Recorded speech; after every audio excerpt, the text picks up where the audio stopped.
बस निगलने वाली चुड़ैल। ये कहानी रामपुर नाम के एक छोटे से गांव की है, जहां आनंद नाम का एक व्यक्ति रहा करता था। आनंद पेशे से एक शेफ था, परंतु उसके पिताजी एक पंडित थे जो कि चुड़ैल, आत्मा और भूतों को अपने कब्जे में करना बहुत अच्छी तरह से जानते थे।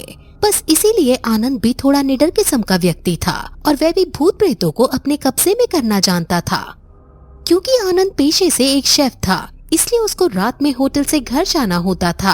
हर रोज की तरह इस बार भी आनंद अपना काम खत्म करके रात के 1 बजे फ्री होता है और घर के लिए निकलता है। आनंद अपनी बाइक लेकर होटल से निकल जाता है कि थोड़ी ही दूर पर जाकर उसका फोन बजता है। बेटा कहाँ है? अब तक तो तू घर आ जाता था, पर आज इतनी रात हो गई है पर तू अब तक घर नहीं आया। और कितना समय लगेगा आने में? तेरी माँ कब से इंतजार कर रही है। तुझे पता है ना कि तेरी माँ को तेरी कितनी फिक्र है। पापा, मैं होटल से निकल चुका हूँ, बस आधे घंटे में घर आता हूँ। माँ को बोलो वह सो जाएं। मेरे पास घर की एक्स्ट्रा चाबी रखी है, मेरी टेंशन ना ले। मैं एक पंडित का बेटा हूँ, मैं इंसान और चुड़ैल दोनों को अपने काबू में करना जानता हूँ। ठीक है बेटा, मैं समझा दूंगा तेरी माँ को, पर तू जल्दी घर आना और आराम से आना। ठीक है पापा। इतना बोलकर उसके पिता फोन रख देते हैं और आनंद अपनी बाइक से घर की ओर निकल जाता है। थोड़ी ही दूर जाने के बाद आनंद की बाइक खराब हो जाती है और उसको सुनसान रास्ते पर कहीं भी कोई मैकेनिक की दुकान नहीं दिखती।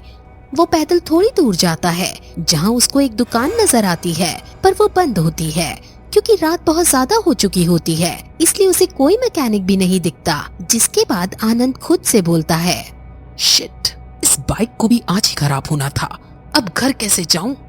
तभी आनंद देखता है कि एक बस आ रही है।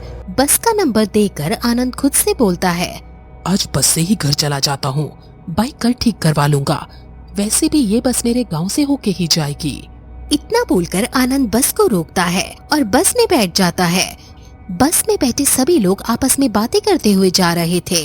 ये देखकर आनंद भी सभी सवारी के साथ बातें करने लगता है और उनके साथ घुल मिल जाता है।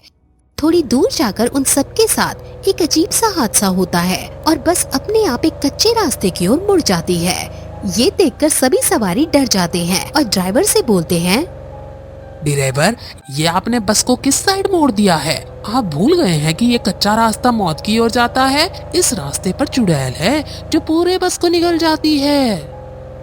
मैंने तो कुछ नहीं किया, ये बस मेरे कंट्रोल में है ही नहीं। ऐसा लग रहा है जैसे बस को कोई और ही चला रहा है। मुझे कुछ समझ में नहीं आ रहा ये हमारे साथ क्या हो रहा है। अरे आप सभी डर क्यों रहे हो? कच्चा रास्ता तो शॉर्टकट है। शॉर्टकट नहीं है बेटा, ये कच्चा रास्ता मौत का रास्ता है। अक्सर रात के 2 बजते ही यहाँ से गुजरने वाली सारी बसें अपने आप इस रास्ते की ओर मुड़ जाती हैं। कहा जाता है कि यहाँ एक चुड़ैल है जो पूरे बस को निकल जाती है, और सुनने में तो ये भी आता है कि वह चुड़ैल रात के 2 बजे बहुत ज्यादा शक्तिशाली हो जाती है, जो अपनी शक्तियों से सारी बसों को अपनी ओर खींच लेती है। लगता है हमारे साथ भी यही हो रहा है। हम सब की आज एक साथ मौत हो जाएगी। आप सब डरिए मत, ये चुड़ैल और आत्माएं अक्सर उन्हीं पर हावी होती हैं जो डर जाता है। अगर आप लोग डरेंगे नहीं और उस चुड़ैल का सामना करेंगे तो वो चुड़ैल इस बस को नहीं निगल पाएगी। और आप सब चिंता मत कीजिए, मेरे पापा एक पंडित हैं जो भूत चुड़ैल को अपने काबू में करना जानते हैं, और मैंने भी उनसे ये विद्या सीख रखी है। मैं चुड़ैल और भूतों को अपने कब्जे में करना जानता हूँ। बस में बैठे सभी सवारी अपनी जान बचाने के लिए भगवान से प्रार्थना करने लगते हैं। तभी वह लोग देखते हैं कि उनके आगे चल रही बस को वह चुड़ैल निकल जाती है, जिसके बाद सभी लोग और भी ज्यादा डर जाते हैं और भगवान का नाम लेने लगते हैं।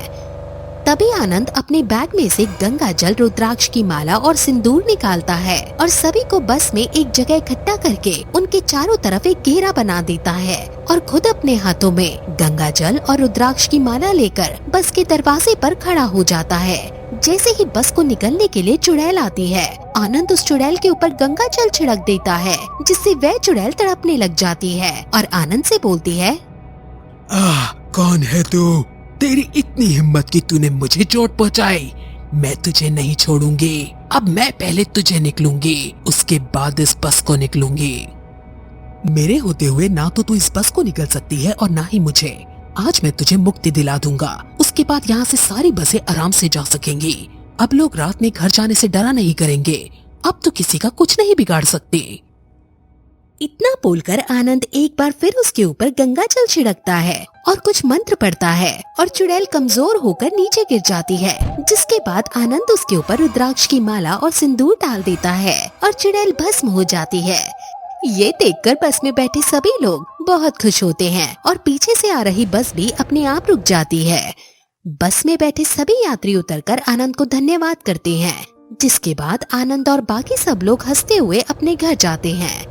अपने घर जाने के बाद आनंद आराम से खाना खाकर सो जाता है और खुद से बोलता है, आज मुझे बहुत अच्छा लग रहा है। आज मैंने इतने सारे लोगों की जान बचाई। थैंक यू पापा, मुझे इतना निडर बनाने के लिए। जिसके बाद उस रास्ते से सारी बसें आराम से आती और जाती हैं। अब वहाँ से चुड़ैल का साया खत्म हो जाता है और आनंद को इस बात की खुशी होती है कि जो विद्या उसने अपने पापा से सीखी थी उसने उसका सही इस्तेमाल किया और काफी लोगों की जान भी बचाई।